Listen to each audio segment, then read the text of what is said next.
out here. Well, like I said at the beginning, we're going to have some new students this evening, and to start out, we're going to have Brother Connor Frick read his first Bible reading for us this evening. He's going to be reading for us Daniel chapter 4, verses 18 through 28. Connor Frick, please.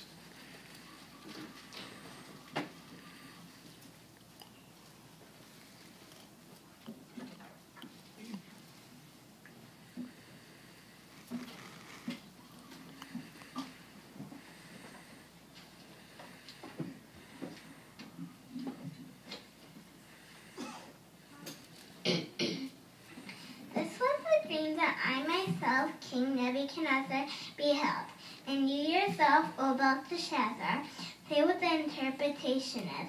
For as much as all the other wise men of my kingdom are unable to make known to me the interpretation itself, but you are competent because the Spirit of holy God is in you. At that time, Daniel himself, whose name is Belteshazzar, was astonished for a moment, and his very thoughts began to frighten him.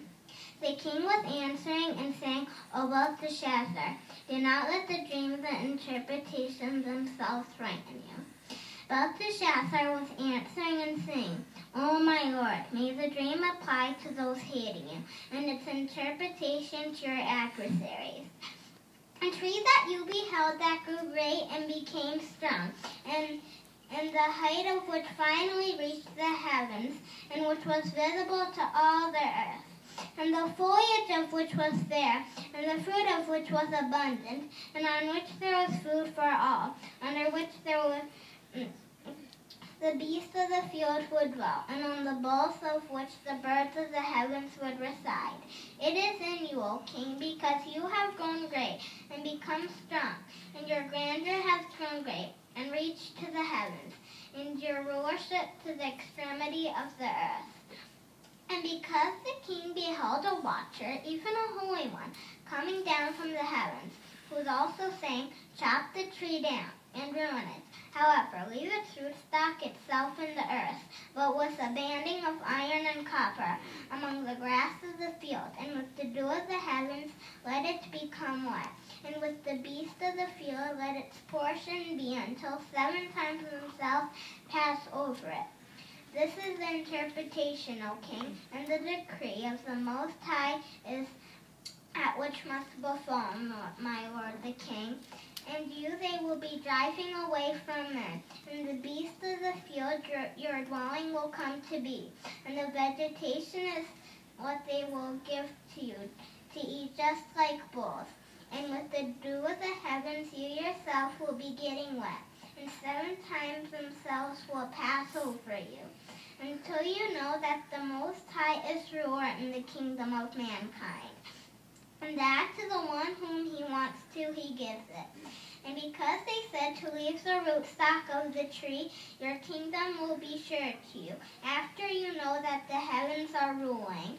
Therefore, O king, may my counsel seem good to you, and remove your own sins by righteousness, and your iniquity by showing mercy to the poor ones.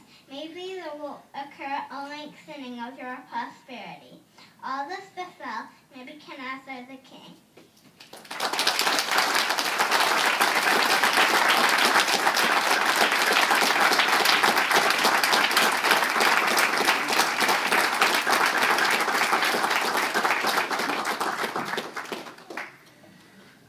Very nice, Connor. I'm sure your parents are very proud. I'm very proud of you, Connor. Nice job. A very nice job with that. You know, what I liked about your reading is I've got to have a pretty good close-up view of you for the last few weeks working on that. Had a pretty good window into that. You practiced really hard.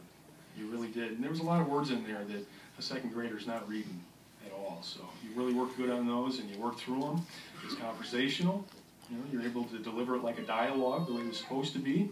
You know, the first thing that new students work on is accurate reading when they focus on that. And accurate reading is all about this. On page 83, if you want to open up your books to that, your DE books, the last paragraph under how to read accurately, it says there's many facets to effective reading, but developing accuracy is the first step. that means endeavoring to read exactly what's on the printed page. Be careful not to skip words, drop word endings, or misread words because of their similarity to other words. And that was something I know that you practiced real well on. He was reading exactly what's on that page. You don't skip anything, you don't add anything, you just read exactly what's there. And that's what's important, because the book says that it's a fundamental part of conveying knowledge. How are we going to teach people if we don't read exactly what's on the page? But to help us with that, on page 85, a little box that says, and how to achieve it. The verse says, practice, practice, practice. And we went over that at home, didn't we? But that's exactly what it says, do so out loud. And then it says, ask someone to monitor your reading and point out mistakes. And that's something we tried at home too, and I think it really did help. So it's something we can all keep in mind to make sure that our reading is good and to stay accurate. Have somebody monitor it. Just have them listen to you read and point out anything, any mistakes you make. That's always a good way to improve. But I thought you did a good job with that. I think we look forward to your next talk. Thank you very much for your work.